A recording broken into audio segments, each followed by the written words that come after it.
দিচ্ছে তো যাবো। এই জিও, এটা আমার সিম হবে নতুন 5G কাল থেকে করে নিয়েছি পুরো। 3 দিন বাকি করছো তুমি? রিচার্জ শেষ হওয়ার 3 দিন আগে থেকে করতে হয়। 3 দিন টাইম লাগে।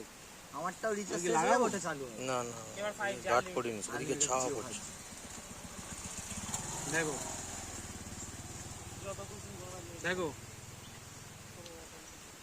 এই যে ডিউটি আসিস তুই আজকে ঘুমোচ্ছিলিস তাই তো? কালকেও তো ডিউটি।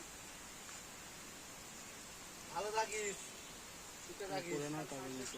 ইয়েস, আমার স্যাটারডে করলে দুটোই। আমি যদি স্যাটারডে যখন আমার উইকে কোনো একটা অফ হয়ে যায় তখন ওদিকে গার্ড করিনি শুন। আজকে একটা সেই লেভেলের মাছ কিনে নিলাম ভুলু। বাগড়াটে গেলাম এরকম ওই 12টার সময়, আমি জানি শেষের দিকে কোনো পোনা পেলে তবে বার করে দেখালাম তো লটিয়া মাছ। সেই পুরো ঠান্ডা, সবে এনে ঢেলে যায়, প্রচুর কিনছিল পুরো কিনে সঙ্গে সঙ্গে শেষ। আমি বেছে কিনে নিলাম। খেতে কেমন হবে বা ভিতরে কি আছে কিন্তু উপর চটকাইতে দেখে দেখলি সবাইকে দেখে কিন্তু ওতে দেখে মনে হচ্ছে